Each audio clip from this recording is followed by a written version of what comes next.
नमस्कार, मैं हूँ अमीषा राजपूत और आप देख रहे हैं मेरा चैनल आमने सामने में। आज हमारे साथ स्पेशल गेस्ट है नजराना त्यागी। आज हम सबसे महत्वपूर्ण विषय है हमारे लिए जम्मू कश्मीर का सबसे मनमोहक, सबसे प्राकृतिक सौंदर्य पहलगाम। पहलगाम के बारे में बात करेंगे, जहाँ एक प्राकृतिक सौंदर्य से लोगों के एक अलग ही आकर्षित करता है। लोग उसके प्राकृतिक सौंदर्य के एक ऐसे दीवाने हैं जो कि लोगों के मन में आज वही एक डर बन चुका है। आज उससे जुड़े हुए बहुत सारे प्रश्न हैं जो कि हम नजराना त्यागी से जानेंगे उस सवाल का जवाब।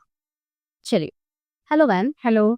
मैम, आज पहलगाम जो कि एक सबसे प्राकृतिक सौंदर्य में सबसे खूबसूरत एक गांव है जी, जो लोगों को एक अलग ही आकर्षित करता है, लेकिन आज वही लोगों के लिए एक डर बन चुका है, क्योंकि जो हमारे 22 अप्रैल को जो आतंकवादी है, जिन्होंने बहुत लोगों के मासूम लोगों पे जान अटैक। जी देखिए, तो मैडम सबसे पहला प्रश्न ये है आपसे कि क्यों हर बार क्यों कश्मीर को ही पाकिस्तान हमला करता है? देखिए, जब से देश का बंटवारा हुआ है, तब से ही कश्मीर जो है पाकिस्तान के लिए मुद्दा बना रहा है। चाहे वो हमले को लेकर हो, चाहे वो किसी और चीज़ को लेकर हो।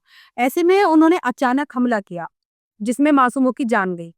और ये हमला जो था, मासूमों की जान उनका टारगेट था, ताकि वो देश में सनसनी फैला सके और सीधा कश्मीर को टारगेट कर सके और ये दिखा सके कि अभी तुम आज़ाद नहीं हो, यानी अभी भी तुम निशाने पर हो। ऐसे में पाकिस्तान के जो आतंकी है, उन्होंने धर्म पूछकर हमला किया। सबसे बड़ा मुद्दा ये बना हुआ है, जो चर्चित है।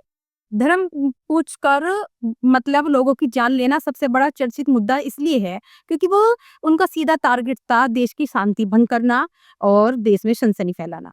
जैसे कि कश्मीर से धाराएँ हटाई गई और जिससे कश्मीर को काफ़ी लाभ हो रहा है और जिससे वहाँ का व्यापार बढ़ रहा है, मेल-जोल बढ़ रहा है और मतलब सुकून हो रहा है। तो उसे लगा कि जो हमारा टारगेट था कश्मीर को भड़काने का, हमेशा ही कश्मीरियों को भड़काया है पाकिस्तान ने। तो उन्हें लग रहा है कि मतलब भारत जो है अपने रिश्तों में कामयाब हो रहा है और कश्मीर को अपनी तरफ खींच रहा है। तो वहाँ की शांति को देखकर वहाँ को सनसनी फैलाने के लिए ये आतंकी हमला किया और धर्म इसलिए पूछा ताकि पूरे देश में सनसनी मचे और टारगेट उनका यही था। मैम, आपसे दूसरा प्रश्न ये है कि जो कि बहुत इंपॉर्टेंट है भारत के लिए। भारत को हम जानते हैं कि भारत एक बहुत ही एक धर्मनिरपेक्ष में बहुत ही लोगों के एक लोगों को सम्मान अधिकार मिलता है, किसी भी आधार के धर्म पर भेदभाव नहीं होता। लेकिन जो ये आतंकवादी ने धर्म पूछकर हिंदू को जो टारगेट बनाया है, आज वही हिंदुस्तान के लिए सबसे बड़ा खतरा है, क्योंकि आज उनके मन में हिंदू और मुसलमान पे बहुत ही बड़ा ये आक्रोश हो चुका है। देखिए, जैसे कि कश्मीर की ज़्यादा पॉपुलेशन में मुसलमान हैं। तो उन्होंने धर्म पूछकर इसलिए गोली चलाई, उनका मकसद ये था कि हम जो हैं मुसलमानी पक्ष से लड़ रहे हैं, जिससे कि हिंदुस्तान में सनसनी फैले और वहाँ के मुसलमान जैसे वहाँ की कश्मीर की पॉपुलेशन मुसलमान है, मुस्लिम हैं लोग, तो उन्हें लगा कि जो मतलब वो लोग खुश होंगे और हम मतलब जो सनसनी फैलाना चाहते थे, उसमें वो कामयाब होंगे, इसलिए उन्होंने धर्म पूछकर गोली चलाई। जिससे कि पूरे भारत में सनसनी मचे, धर्म विवाद हो, लोग आपस में लड़े और हम अपने सीधा रास्ता पर सकें।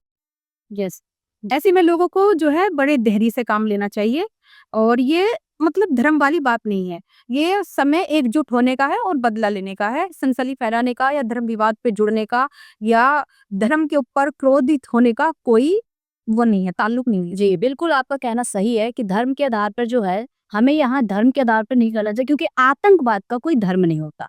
यहाँ दोनों को मिलकर ही सामना करना चाहिए पाकिस्तान के खिलाफ। तो मैम, तीसरा प्रश्न ये है कि जो पहलगाम है कश्मीर का, जो एक टूरिस्ट के लिए, एक पर्यटक के लिए सबसे एक अच्छा है जी, तो आज उस पर क्या असर पड़ेगा? जो ये हादसा हुआ है उसके बाद उस स्थान का क्या असर पड़ेगा? वहाँ की इकोनॉमिक सिस्टम देखिए गिर गिर चुकी है। जी, जी, तो इससे बताइए क्या असर पड़ेगा? जी देखिए, सबसे पहली बात है कि ज़िंदगी में लोग सुकून चाहते हैं और सुकून जान से ही तो होता है।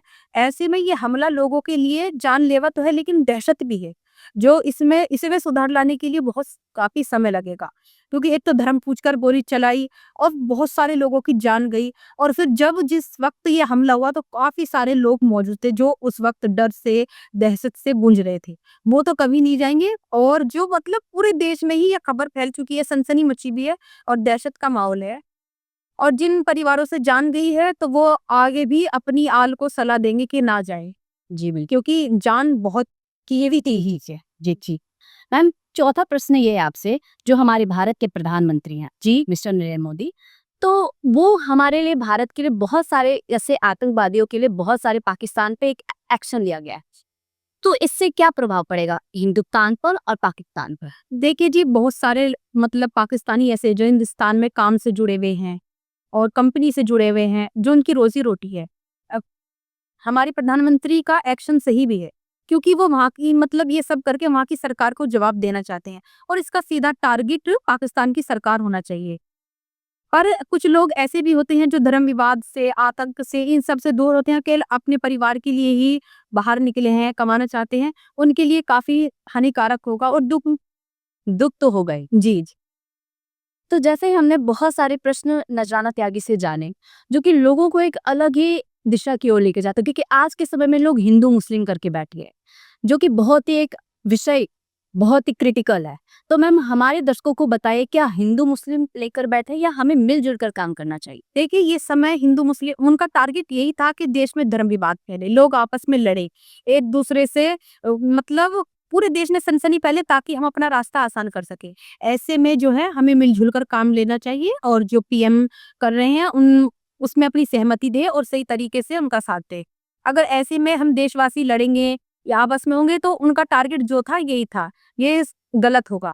ऐसे में हमें मिलजुल कर काम करना चाहिए, धर्म विवाद नहीं करना चाहिए, क्योंकि मासूमों की जान गई है और जान सबकी बराबर होती है, जान धर्म से नहीं जुड़ी हो।